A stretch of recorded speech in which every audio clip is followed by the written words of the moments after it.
Mm. No, no, no, no, no. Oh yeah, you're totally freaking out there.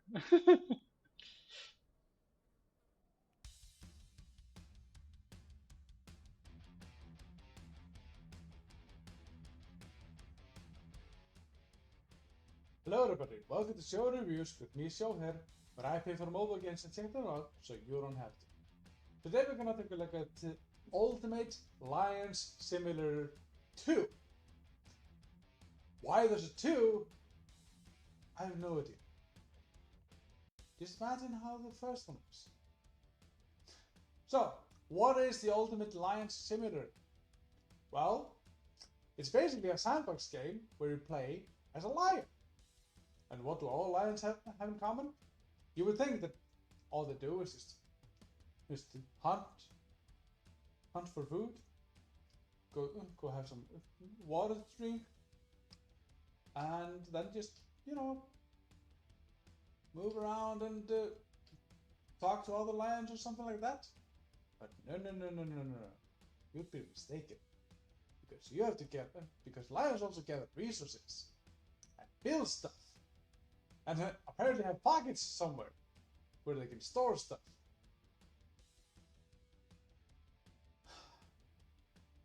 Let's just get this over with. Here on the channel, we rate the games based on playability, zero microtransactions, length, design, and finally how fun the game actually is. You want to know what all of this entails? Well, let me tell you all about it. Playability. This is where you rate the game based on how much you can play the game without the game constantly telling you what to do. And usually when a game takes you and throws you into the deep end and you're just supposed to figure things out, we kind of like these kind of games. But if you're not going to explain anything to us, like at all, yeah, you get lost in the configs quite soon. I'll give it props though that once you have figured everything out, it's it's relatively easy to just play around with and all of that.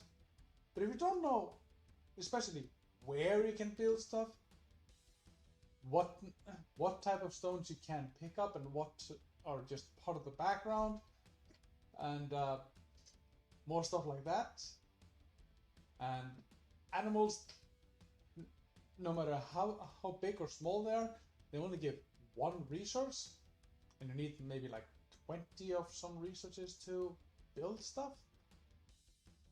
Then yeah, it's just yeah. I mean, I gotta give it a plus for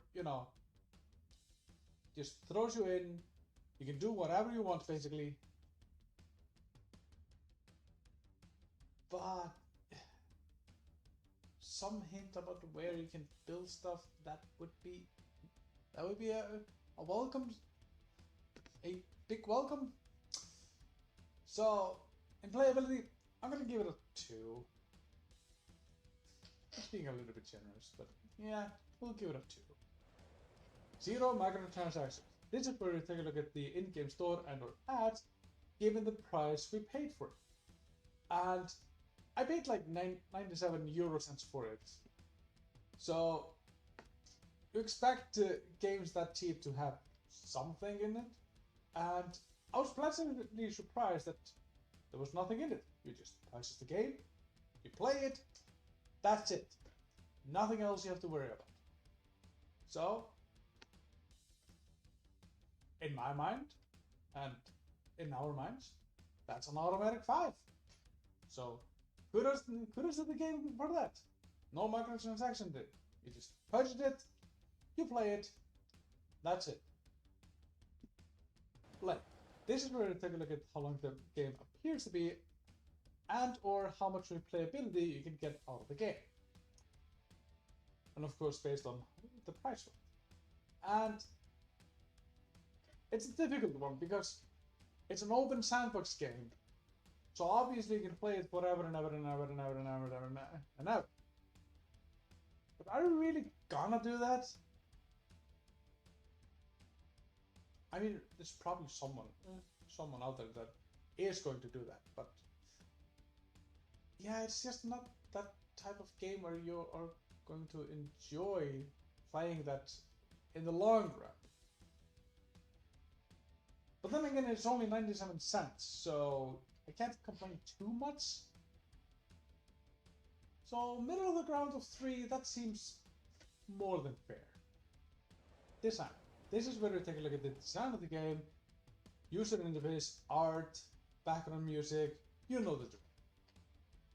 And this is where I struggle the most how I want to rate it, because the positives are that you can customize your lion. You can choose whether you want to play as a female lion or a male lion, what kind of color, scaling sizes, and all of that. And just kudos for the game for doing that. That's really well done and quite interesting to do, even though you're customizing a lion. As weird as that is. So that's a big plus. The controls are not that difficult to get a hang of, even though I do question why you have to like spam click on a strike button to attack the prey that you're attacking, and then there's another icon that pops up in the middle of the screen for you to either eat or drink. And that's part of the negatives about it, though, because when you have a phone screen like that, and you have something pop up in the middle of it, and you put your finger on it, it takes up quite a lot of the phone where you can't see anything. And the buttons are so small that you can't actually see the progress bar, because you have to hold down the button while you're eating or drinking or doing whatever. You have to hold it down, and because you have to hold it down over the symbol, you can't see how the progress is going. So you're kind of just have to guess, like, am I done now? No? Okay, I have to go back. Am I done now? No? Okay, go back. Am I done now? Oh yes, I'm done. Okay. Hey. And sometimes one cycle of either food or drink is not enough to make your lion full. So you might need another cycle. So that's just gonna repeat it. And all the while you're just holding the button, holding your finger on the button, and it's covering a big chunk of the screen. So that's a huge minus.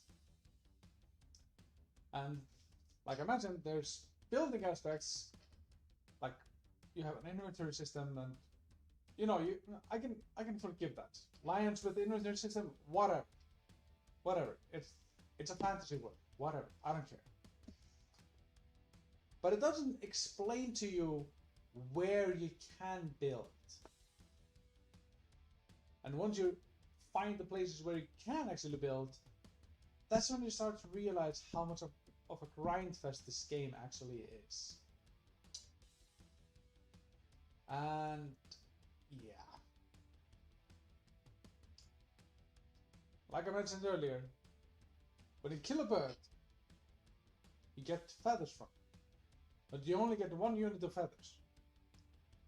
And you need to save up maybe 20 feathers.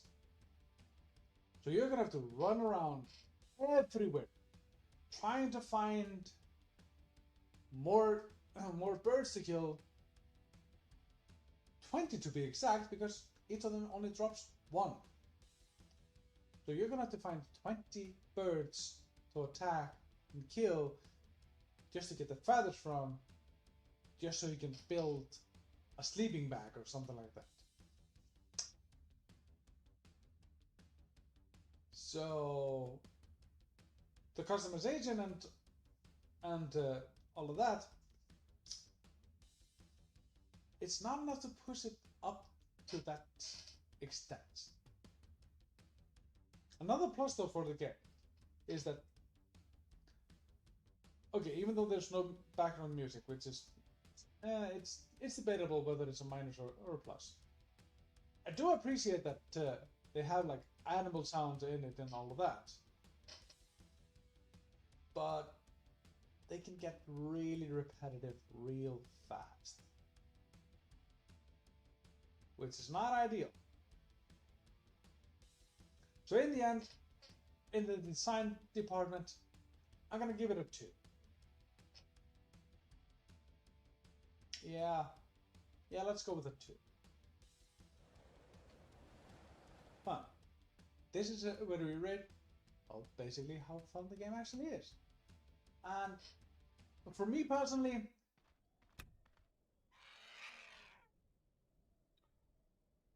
I need to collect 20 feathers. You know what? I'm done with this game. I'm not a huge fan of the sandbox games where you have to grind a lot of stuff just so you can build something, so you can go back out to grind some more stuff, to build some other stuff. You catch the drift. I do not like games like these. So for me, I did not have a blast playing this game.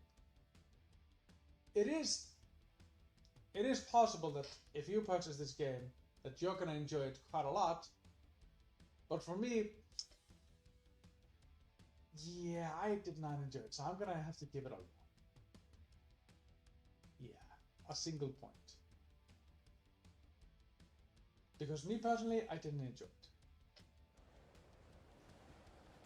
So overall, this means that this game gets 13 points out of 25 available, meaning that it gets a 2.6, which will knock down to 2.5. And you know what? It sounds fair. 2.5. It doesn't deserve a 3. It's for some people out there. And so yeah, 2.5. Yeah, that sounds fair. That sounds actually fair. The only question that is stuck at the back of my mind is, since this is Lions Simulator 2, how bad was the first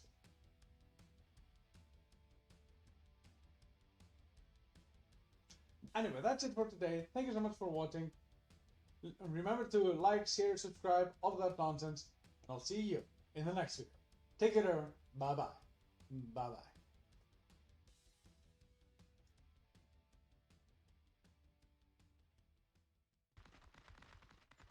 So,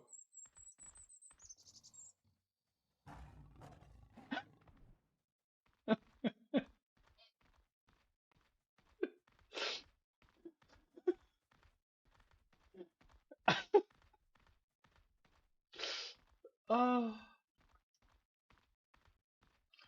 oh my god. This is the most.